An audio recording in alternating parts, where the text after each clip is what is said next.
Puis donc que le Christ a souffert dans la chair, vous aussi armez-vous de cette pensée que celui qui a souffert dans la chair a rompu avec le péché. 1 Pierre 4, 1. Ayant fait la paix par le sang de sa croix, il vous a maintenant réconcilié par la mort que son Fils a souffert en son corps, dans sa chair. Colossiens 1, 20, 22.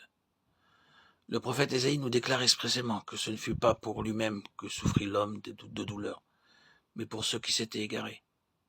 Le Christ fut, de par la volonté prédéterminée du Père, l'offrande pour le péché, brisé et meurtri pour nos iniquités.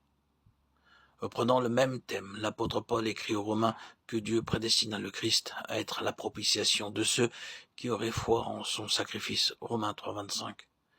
Car c'était à cette unique condition que Dieu pouvait pardonner le péché, en même temps que manifester sa justice à un monde perdu et corrompu. Ainsi Dieu n'épargna pas son Fils unique.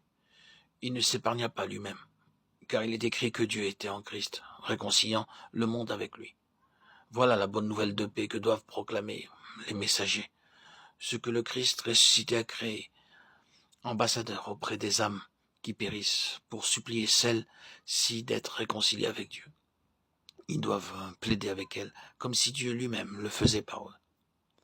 Mais l'apôtre ne révèle pas uniquement le côté propitiatoire du sacrifice de Christ, lorsqu'il fut seul à fouler au pressoir, Ésaïe 63, 3.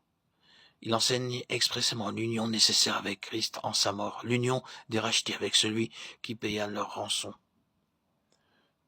Unis au Seigneur dans sa mort, nous sommes réconciliés avec Dieu par lui. Il y a là une réconciliation qui implique l'union, et cette union entraîne immanquablement la sanctification. Le sacrifice du calvaire ne doit pas rester quelque chose d'extérieur à nous-mêmes. Nous aussi, en Christ, nous devons mourir à ce qui, en nous, constitue le vieil homme, mourir au péché. Car ce n'est pas uniquement pour porter le châtiment de nos péchés que le Seigneur s'est offert en sacrifice. C'est aussi pour nous délivrer de la puissance du péché. L'apôtre l'enseigne d'ailleurs de façon très claire. Il écrit aux Colossiens, « Vous êtes réconciliés avec Dieu par la mort que son Fils a soufferte en son corps, dans sa chair, pour vous faire paraître devant lui saint, sans tache, irrépréhensible. » C'est donc par la croix que doit passer à son tour celui qui est réconcilié avec Dieu.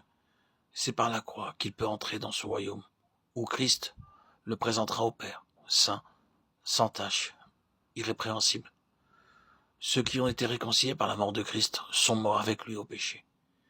Il crucifie ses pensées, ses œuvres, ses désirs mauvais qui, autrefois, les séparaient de Dieu. Puisqu'ils sont maintenant réconciliés, comment pourrait-il encore vivre dans le péché ?